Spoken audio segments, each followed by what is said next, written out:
बनता है, तो मनुष्य ना तो अकेला है ना ही अकेली क्रिया करता है, वो एक दूसरे के साथ मिलकर काम करता है। मनुष्य कैसा प्राणी है? सामाजिक है। ठीक है, जो दूसरों के संपर्क में आता है और दूसरों के साथ संबंध भी स्थापित करता है, चाहे फिर वो बिजनेस को लेकर हो या घर में रहकर हो।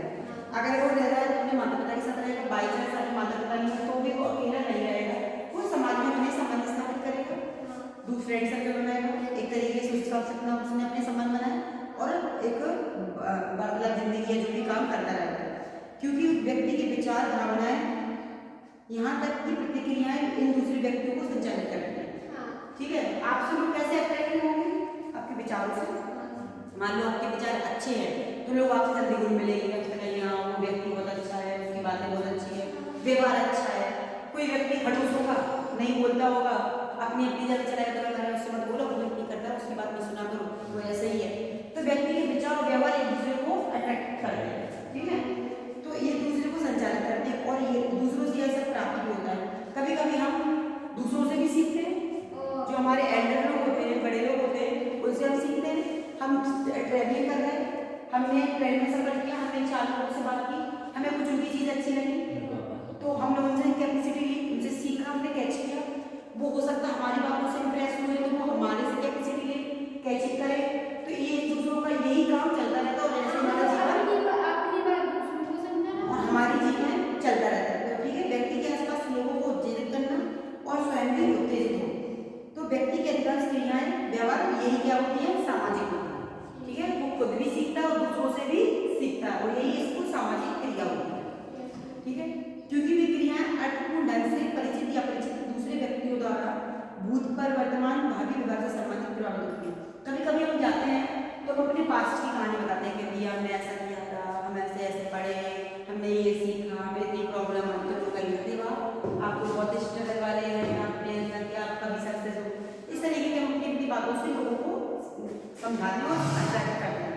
तो यही हमारी क्या होती है? प्रतीकात्मक अंतः क्रिया होती है। ठीक है, अंदर की बात को दूसरों तक कैसे प्रतिक्रिया कर रहे हैं, कैसे समझा रहे हैं, वो हमारी अंतः क्रिया वाली आई समझ में? ठीक, अंतः क्रिया का अर्थ है परिभाषा। श्री किम्बॉल यंग के अनुसार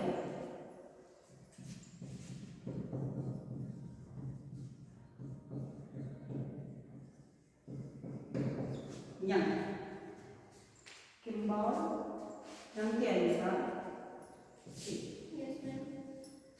इनका कहना है कि विस्तृत रूप में परिभाषित करते हुए कह सकते हैं कि अंतःक्रिया एक गति की ओर संकेत करती है।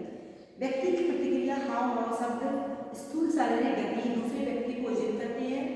यह दूसरा व्यक्ति अपने बारी पर प्रथम व्यक्ति को प्रतिक्रिया करती है, यानी कि हमारा बॉडी लैंग्वेज, हमारे कल्चर या हमारा पहनावा किसी को भी अट्रैक्ट कर सकता है। आपने मान लो आप शहर में रह रहे हो तो शहर में भी आप अलग ढंग के कपड़े पहने हो तो लोग आपको देखेंगे, हो सकता है हंसे और ये अट्रैक्टिव भी हो। कभी आपका कोई ऐसा पहनावा जो लोगों को अट्रैक्ट कर जाए, आपका बोलने का तरीका अट्रैक्ट कर जाए, तो इनके अनुसार होता है कि कोई व्यक्ति के हाव भाव एक दूसरे को क्या करते हैं? उत्तेजित करते हैं, प्रभावित करना या उत्तेजित करना। ठीक है, और दूसरा व्यक्ति यानी तुम जिससे अट्रैक्ट हो रहे हो वो मतलब व्यक्ति को बार बार प्रभावित होता है, उसकी फिर क्या करेगा? उसकी चीजें सीखने की कोशिश करेगा। जैसे बचपन में आपने देखा होगा हम माँ बाप की चप्पलें पहनते, क्योंकि हमारे लिए माँ बाप ही अलग प्राणी है ना। हम माता पिता की चप्पल, हर किसी कोई बच्चा अपने माता पिता की चप्पल पहनता है, उल्टी पहनी सीखा होगा, आपने देखा होगा।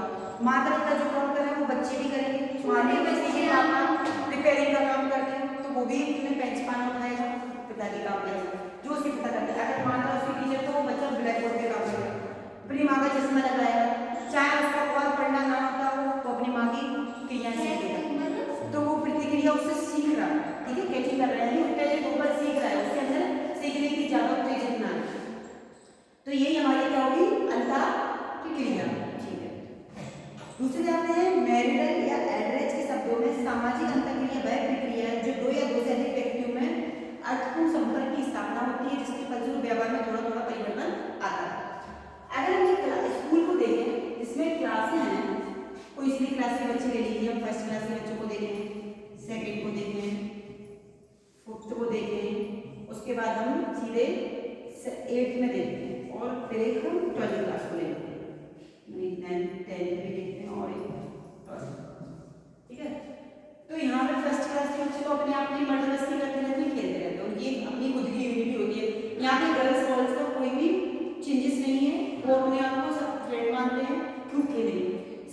यही चलता है। थर्ड में शायद उनकी चेंजेस होने शुरू हो जाते हैं। जहाँ बच्चे क्लास थर्ड में आए तो वो अब अपना बॉयज और गर्ल्स का अलग अलग ग्रुप बनाना थोड़ा थोड़ा उनमें चेंज होता है। लेकिन फिफ्थ तक और आगे देखेंगे हम तो बच्चे फिर चेंज हो जाएंगे। अब गर्ल्स का ग्रुप अलग होगा और बॉयज का अलग होगा। फिर हम जब वही 8th तक में पढ़ेंगे तो यहाँ पे बच्चे खेलते साथ में पर अपनी अपनी यूनिटी के साथ खेलेंगे, बातें अपनी यूनिटी के साथ खेलेंगे, कुछ एक दूसरे से सीखते हैं। लड़कियां लड़कियों के ग्रुप में बैठ के बातें करेंगी तो मान लो जो चीज़ आप पहले नहीं करती थी लेकिन आपने अपनी फ्रेंड को करते देख लिया तो आप सीखती हैं और आप खुद भी करेंगे। चाहे कपड़े की देख लो, चाहे आप रेडी होने की तैयारी की देख लो, आपकी फ्रेंड मान लो अच्छे से तैयार होती है तो आप पहले तो उसे इग्नोर करेंगे, लेकिन धीरे धीरे जब आपकी फ्रेंड रहेगी तो आपको अच्छा लगने लगेगा तो आप उसकी तरह बनने की कोशिश करते हैं। ठीक है, और यही चीज़ें हम 12th में देखते हैं तो बच्चे पूरी तरह चेंज हो जाते हैं। अब लड़कियाँ फैशन आगे बढ़ रही हैं, अपने आप को चेंज करती हैं। हम कॉलेज में जाते थे सादा सिंपल, हमारी मम्मी ने कहा कि सादा सिंपल कपड़े जाओ शुरू कर दी, पर हमने देख लिया वो कॉलेज में सब फैशनेबल आ रहे हैं, भाई सब वेस्टर्न कपड़ा पहन रहे हैं, हमें भी चाहिए। हमने भी फ्रेंड को देख के वेस्टर्न ड्रेस मांग ली, पहनना शुरू कर दिया, उनकी तरह रेडी होना शुरू कर दिया। तो हम क्या कर रहे हैं, एक दूसरे से व्यवहार में चेंज ला रहे हैं ना। पहले हम ऐसी भाषा बोलते थे, हमने देख लिया कि हमारी क्लास के बच्चे सब अच्छी तरीके से बोलते हैं, भैया तो हम भी सीख रहे हैं, हम भी उनकी तरह बोलना सीखेंगे। ठीक है, तो हमने अपने व्यवहार में परिवर्तन लाना शुरू कर दिया। यही हमारी अंतर क्रिया है, जो अंतर को प्रभावित करे वो अंतर क्रिया। ठीक है, आगे समझ में।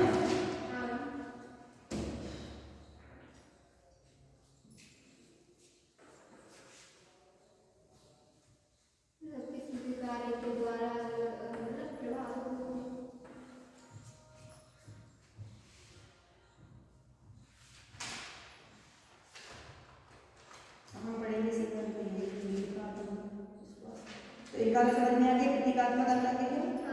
अब हम आगे बढ़ेंगे मीड का, जो मीड के क्या पढ़ेंगे हम, आत्म विकास एवं भूमिका ग्रहण का सिद्धांत। उन्होंने आत्म विकास और भूमिका ग्रहण का सिद्धांत दिया।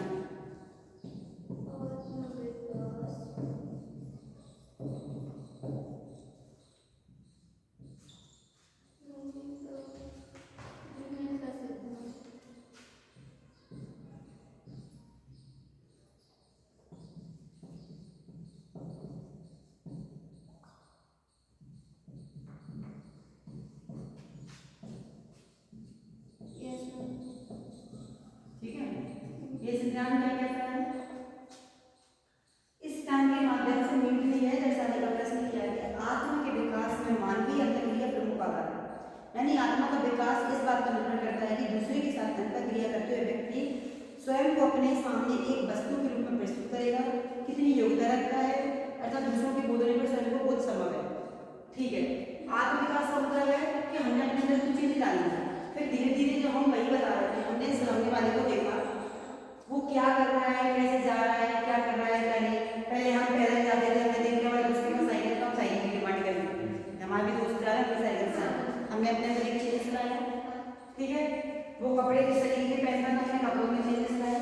उसका बैग अच्छा है, हमारा बैग सस्ता वाला, हमने कहा नया बैग चाहिए, हमारे दोस्त नया बैग है, हमने टिफिन, ये छोटे छोटे बच्चों की है वो लंच बॉक्स चेंज करेंगे, बोतल चेंज करेंगे, हमारे दोस्त पिंक कलर की रखते हैं तो पापा भी पिंक कलर की चाहिए, उसका लंच बॉक्स ऐसा, तो ऐसे हमारे दोस्त ऐसा करते हैं, हम ऐसा करते हैं, हम दूसरों से चेंज हो रहे हैं। तो ये आत्मविकास क्या कर रहा है कि हम कितना दूसरों से ग्रहण कर रहे हैं और अपनी भूमिका को चेंज कर रहे हैं। हम अपने में तुलना करेंगे, अरे यार हमें तो कुछ आता ही नहीं है, भाई दो फ्रेंड कितनी आगे है, कितनी अच्छे से बात करती है और हम क्या कुछ भी नहीं है। हम अपने मन अंदर गणना करेंगे, हम किसी से कहेंगे नहीं, पर हम खुद के अंदर सोचेंगे।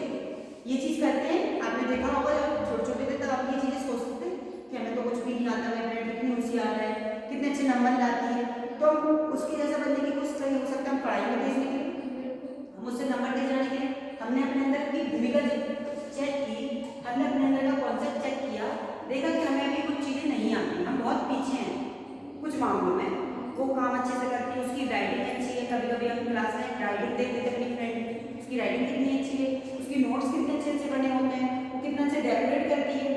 आप छोटी छोटी क्लास में देखना नोट बनाते थे तो डेकोरेट करते थे, राइटिंग को बड़ी हाईलाइट कर दिया अच्छे से।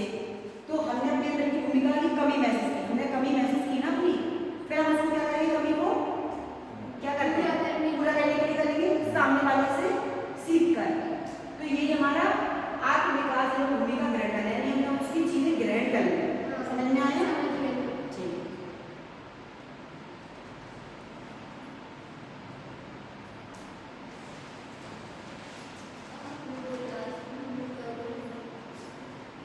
एक आएगा हार्वर्ड ब्लूमर का प्रतिनात्मक अंतःक्रिया। अब जैसे इसमें कुछ भी आप अपने मन से ब्रिटेन में एक पेज में लिख सकते हो, ठीक है।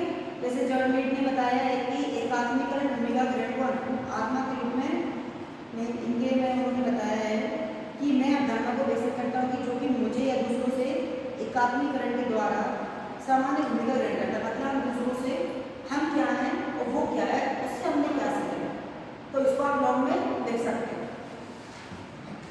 फिर आएगा ब्लूमर का हार्वर्ड ब्लूमर का प्रतीकात्मक अंतःक्रिया।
जब मीड की मृत्यु हो गई थी, मीड कौन थे हमारे, हार्वर्ड जॉर्ज हार्वर्ड, ठीक है, 1913 में। तो इन्होंने अपना सिद्धांत दे दिया था। फिर इनके बाद काम किसने शुरू किया, हार्वर्ड ब्लूमर, ठीक है। जॉर्ज हार्वर्ड मीड थे, जब इनकी मृत्यु हो गई 1920 में, जब हार्वर्ड ब्लूमर ने इनके प्रारंभिक कार्य को अपनाया, ठीक है, और उनकी कक्षा को बदल दिया। वे मीड के यानी कि ये इनके टीचर थे, हार्वर्ड ब्लूमर के टीचर थे मीड। तो इसके बाद उन्होंने मैन एंड सोसाइटी की किताब भी लिखी। इनका कहना था कि वे अपने गुरु विचारों को व्यवस्थित ढंग से विकसित करने का प्रयास करेंगे और प्रतीकात्मक अंतःक्रिया की जीवनीति का इन्होंने रचनाएं की, एक प्रकार दूसरी तीसरी, यानी इनके काम को किसने आगे बढ़ाया,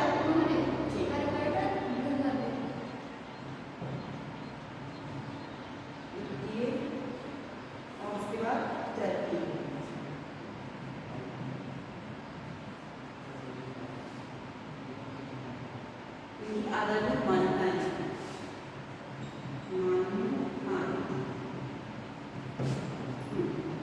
पहली क्या कहती है, मनुष्य उन अर्थों या अभिप्रायों के आधार पर कार्य करते हैं जो अपने आसपास की वस्तु में घटनाओं के लिए उपयोग करते हैं। जैसे मानवीय सामाजिक शक्तियाँ आंतरिक प्रेरणा जैसे साधन की प्रति से होकर प्रतीकात्मक अंतःक्रिया को स्वीकार करता है। उसका ये कहना है कि हमारे आसपास की जितनी भी चीज़ें हम उनसे सीखते हैं, ठीक है। मनुष्य स्टार्टिंग में हम अपने आसपास की चीज़ें सीखते हैं। अगर एक बच्चा जब बच्चे ने जन्म लिया तो वो सबसे पहले कहाँ से सीखेगा, अपने माता पिता से, घर के माता पिता, दादा दादी से, चाचा चाची, जो उसके घर में मेंबर है। फिर धीरे धीरे वो विद्यालय जाएगा, तो उसने अपना पहला वास्तविक जीवन माता पिता से सीखा, अपने परिवार से सीखा, फिर वो विद्यालय से सीखा और आसपास की वस्तुओं से भी सीखता है। तो ये प्रथम में आएगी। द्वितीय क्या कहेगा, वस्तु या घटनाओं के अर्थ को लगाएं तो वे अंतःक्रिया के दौरान बनाते हैं, ना कि पहले से ही मौजूद हैं और भविष्य को प्रभावित करते हैं। कुछ हद तक वे अंतःक्रिया परिस्थितियों के अंतर्गत संशोधित होते हैं। इन्होंने द्वितीय में इनका ये कहना है कि कोई भी चीज़ें पहले से नहीं होती, हम उन्हें अपने अकॉर्डिंग भविष्य में इंक्लूड करते हैं। हमें जैसे जैसे चीज़ समझ आती है उन्हें भविष्य में जोड़ दिया और पास्ट। जैसे ऐसा तो नहीं है कि हमारे पास जो हो गया होगा पहले तो सोच के रखे थे, नहीं ऐसा होगा, बाद में होता है ना। फिर हम जब हमारे समय निकलता है तो विचार करते हैं कि हम यहाँ जगह आए थे, हमारे साथ ऐसा हुआ।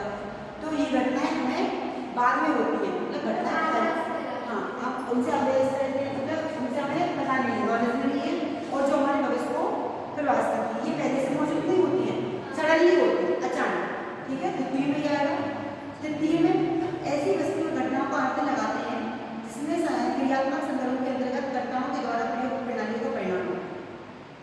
कर्ता दूसरे की भूमिका को ग्रहण करता है, दूसरों के अर्थों इरादों की व्याख्या करता है और कर्ता परिस्थिति की परिभाषा को संबोधित करता है और बदलता है। जैसे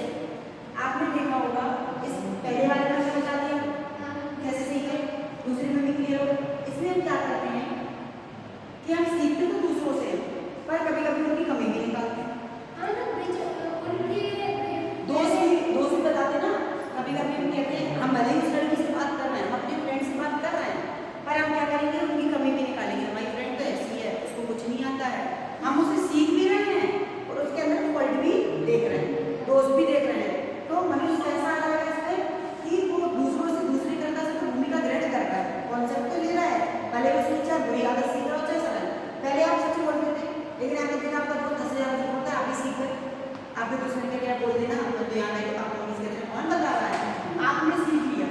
लेकिन जहाँ आपके मम्मी पापा ने थोड़ा आपको समझाया कि बेटा वो गलत, हाँ वो खराब है, उसी ने हमें सिखाया है झूठ बोलना, हम बोलते ही नहीं थे, हमने सीखा भी उससे और उसने दोस्त भी रखा, यही होता है। हमारे सुमित बोलेगा, खुद झूठ बोलेगा और बाद में कहेगा कि देवराज नहीं कर पाएगा। दोस्त भी रखना उसी को ही है, सीखना भी उससे है, पर दोस्त भी उसमें देख रहे हैं। तो ये तीसरी स्टेप में आया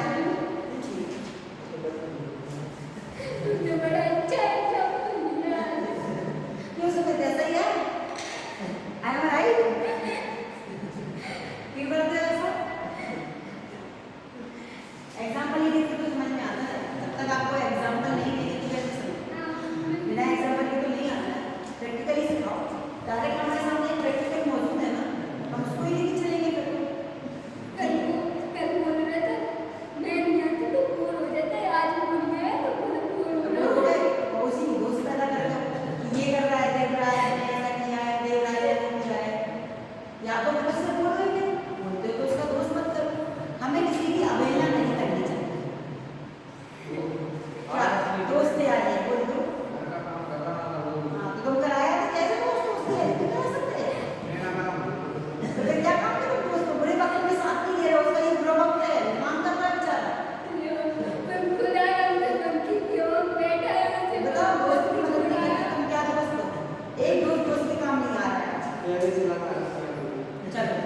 प्रतीकात्मक अंतःक्रिया के आलोचनात्मक मूल्यांकन। अब क्या हो रहा है, कोई भी राइटर या विद्वान जब अपने विचार रखता है तो उसकी आलोचना भी होती है, क्योंकि दूसरे लोग आलोचक होते हैं, वो उस पर विचार विमर्श करता है एक बार कि ये सही है या गलत है, उसकी जब दूसरे लोग पढ़ते हैं उन्हें कुछ फॉल्ट पता चलती है तो वो आलोचना में रखते हैं।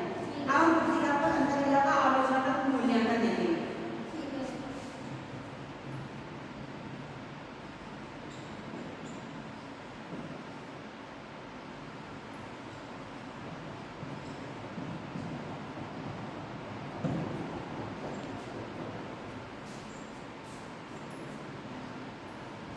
किसका सीख रहे हैं हम? प्रतीकात्मक अंतःक्रिया का। प्रतीकात्मक अंतःक्रिया का मूल्यांकन।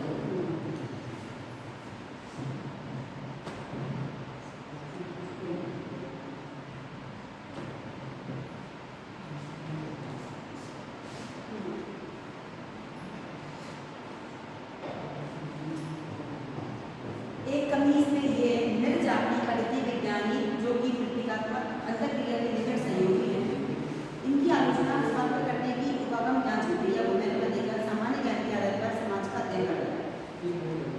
मतलब उनका कहना ये है कि हम इसमें समाज को लेकर चलते हैं, ठीक है, उसकी बातों को मान के चलते हैं। कभी कभी सामाजिक लोग भी गलत बातें रखते हैं और समाज शास्त्र, इनका कहना क्या है कि लोग सामाजिक बातों को लेके चलते हैं, तो एक ही आलोचना हुई, ठीक है। दूसरा है व्यापक सामाजिक आर्थिक संघर्षों से इसी मुकाबले को कोई लेना देना नहीं है। एक ऐसा सिद्धांत है जो सूक्ष्म अंतःक्रिया के दायरे में जीवन को समझने का प्रयास करता है या उपागम ऐतिहासिक हस्ताक्षर करता है। कभी कभी कोई क्रियाएं सामाजिक न होकर ऐतिहासिक हो जाती है, ठीक है, और सांस्कृतिक भी हो जाती है, तो हमें इन उपागम को भी लेके चलना चाहिए, हमें हर एक चीज उसमें रख के नहीं। कभी कभी क्रियाएं ऐतिहासिक और असंख्यात्मक, संस्थात्मक यानी संस्था से रिलेटेड हुई, असंख्यात्मक मतलब जो संस्था से रिलेटेड नहीं, तो उन क्रियाओं को भी इंक्लूड करना चाहिए।